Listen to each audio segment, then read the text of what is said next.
वज़ीर आज़म शहबाज शरीफ ने मुल्की बरामदात को $60 अरब सालाना पर पहुंचाने का हदफ दे दिया। वज़ीर आज़म शहबाज शरीफ की ज़ेर-ए-सदारत कौमी तरक्की बरामदात बोर्ड का इजलास हुआ।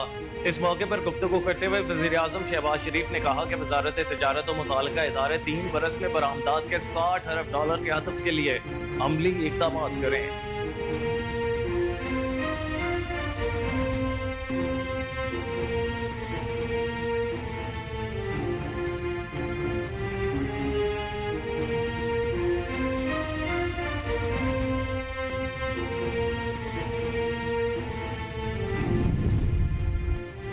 पीपल्स पार्टी ने भी मखसूस नशिस्तों के फैसले पर नजरसानी के लिए सुप्रीम कोर्ट में दरख्वास्त दायर कर दी। सुप्रीम कोर्ट में पीपल्स पार्टी की जानिब से फारूक इजनाइक ने दरख्वास्त दायर की, जिसमें मखसूस नशिस्तों का 12 जुलाई का फैसला वापस लेने की इस्तदा की गई है।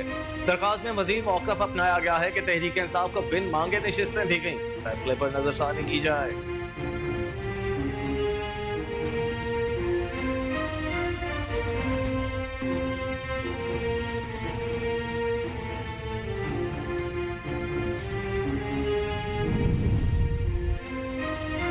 इलेक्शन कमीशन ने इंट्रा पार्टी इंतखाबात केस में पाकिस्तान तहरीक इंसाफ का दस्तावेजात जमा करवाने के लिए मोहलत दे दी।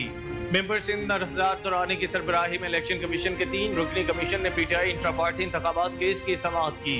Chairman PTI barrister Gohar Khan ने कहा कि तहरीक इंसाफ के हालिया इंट्रा पार्टी इंतखाबात पर इलेक्शन कमीशन का कोई एतराज नहीं आया, सिर्फ चंद तकनीकी और कानूनी सवालात हैं जिनका हम जवाब देंगे।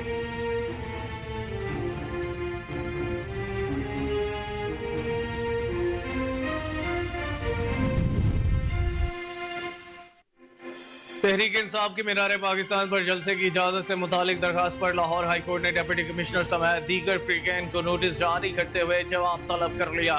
लाहौर हाई कोर्ट में जस्टिस आबिद अजीज शेख ने पीटीआई के नायब सदर शेख अकमल खान की दरखास्त पर समाअत की।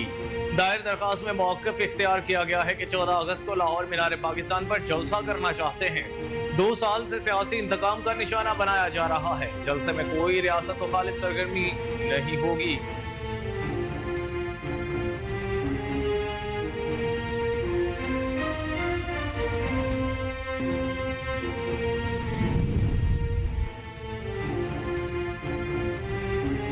इंसदाद दहशतगर्दी अदालत ने थाना शादमान जलाओ घेराव और जिना हाउस हमले के केस में पीटीआई रहनुमा मुसर्रत जमशेद चीमा, उमर अयूब, सदत थामर समेत 41 मुल्जिमान की अबूरी जमानतों में तोसी कर दी। इंसदाद दहशतगर्दी अदालत के जज खालिद अरशद ने थाना शादमान जलाओ घेराव और जिना हाउस हमले के केस में पीटीआई रहनुमा मुसर्रत जमशेद चीमा, उमर अयूब, असद उमर समेत 41 मुल्जिमान की अबूरी जमानतों पर समाअत की।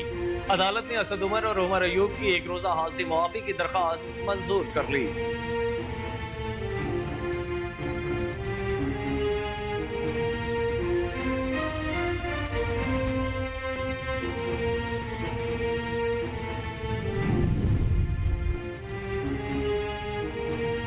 जस्टिस तारिक महमूद जहांगीरी ने कहा है कि अगर हम इंसाफ नहीं देंगे तो अल्लाह की अदालत मौजूद है। इस्लामाबाद हाई कोर्ट बार की तकरीब से खिताब करते हुए जस्टिस तारिक महमूद जहांगीरी का कहना था कि हम भी बार से हैं। बार के मसाइल हल होने चाहिए।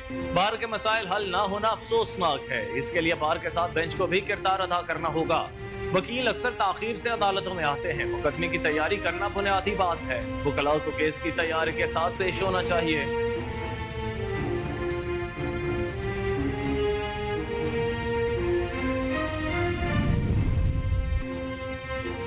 सेनेटर फैसल वाउडा ने कहा है कि मौजूदा सियासी अदम इस्तेहकाम के जिम्मेदार बानी पीटीआई है। जब अदालतों में मेरे खिलाफ मुतादिद मुकदमा चल रहे हों तो मैं कानून और जमहूरियत का अलमबरदार नहीं बन सकता।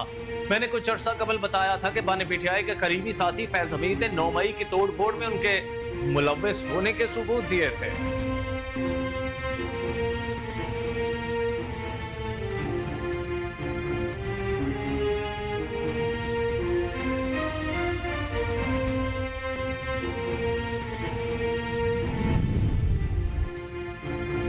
वज़ीर आला खैबर पख्तूनख्वा अली अमीन गंडापुर ने 25 जुलाई को एपेक्स कमेटी का इजलास तलब कर लिया। वज़ीर आला खैबर पख्तूनख्वा अली अमीन गंडापुर से बन्नू अमन धरने में शामिल जिरके के अरकान ने मुलाकात की। इस मौके पर चीफ सेक्रेटरी और आईजी खैबर पख्तूनख्वा पुलिस समेत दीगर मुतालिका हुकाम भी मौजूद थे। मुलाकात के दौरान जिरगा के अरकान ने वज़ीर आला अली अमीन गंडापुर से मुलाकात करके अपने मुतालिबात पेश किए। जिरके ने ऑपरेशन अज़्म इस्तेहकाम की मुखालिफत और मुसल्लह ग्रुपों के खात्मे का मुतालबा किया है। पुलिस को बाइख्तियार बनाने और रात को गश्त करने पर भी जोर दिया गया।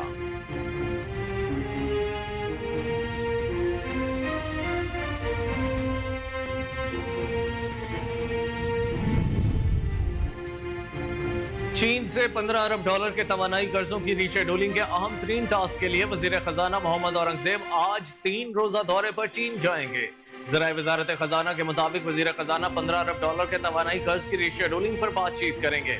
कर्ज की रीशेड्यूलिंग के लिए पाकिस्तान और चीन के दरमियान मुश्तरका वर्किंग ग्रुप कायम किया जा सकता है। चीन के तवानाई के सर्कुलर जेट से मुतालिक उमूर पर भी तबादला ख्याल होगा।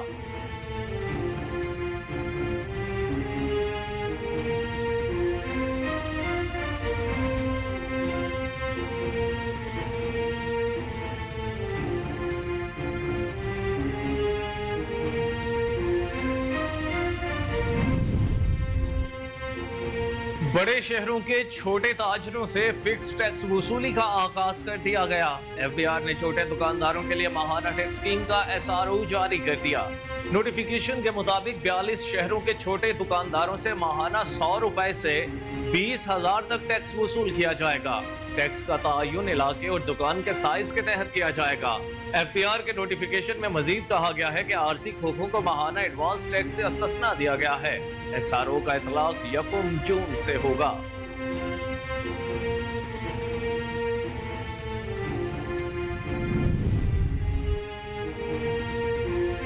पाकिस्तान स्टॉक मार्केट में शदीद मंदी के बाद मुस्बत रुझान देखने में आया। कारोबारी हफ्ते के दूसरे रोज पाकिस्तान स्टॉक एक्सचेंज में 833 पॉइंट्स का इजाफा हुआ, जिसके साथ 100 इंडेक्स 79,372 पॉइंट्स की सतह पर ट्रेड कर रहा है।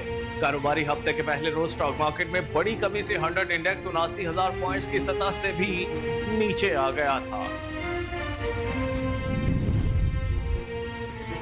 Asian Pacific African combined power lifting championship में सब्ज हिलाली परचम बुलंद करने वाली सुहेल सिस्टर्स वतन वापस पहुंच गईं। लाहौर के अल्लामा इकबाल इंटरनेशनल एयरपोर्ट पहुंचने पर सुहेल सिस्टर्स का अजीज व अकारब, स्पोर्ट्स बोर्ड पंजाब के ओहदेदारान समेत दीगर ने शानदार इस्तकबाल किया और फूलों के हार पहनाए। तीनों पावर लिफ्टर बहनों ने जनूबी अफ्रीका में होने वाली चैंपियनशिप में मुख्तलिफ कैटेगरीज में 15 गोल्ड मेडल हासिल किए।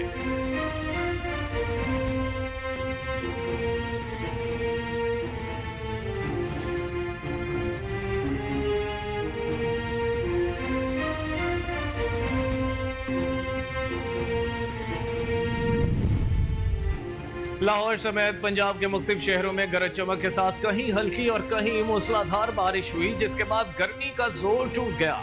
शहरियों के गर्मी से मुरझाए चेहरे खुशी से खिल उठे। इस्लामाबाद, रावलपिंडी, मरी, जहलम, मुरीद के गुजरांवाला, अटक, वजीराबाद समेत पंजाब के मुतअद्दिद शहरों में भी हल्की और तेज बारिश हुई। एनडीएमए ने बारिश की वजह से अगले 3 दिन के दौरान पंजाब के असला, नारोवाल और सियालकोट में हाई लेवल फ्लैश फ्लडिंग का खदशा जाहिर किया है। जम्मू के बालाई इलाकों में बारिशों के बायस नारोवाल और सियालकोट के नदी नालों में सैलाब का खदशा जाहिर किया गया है।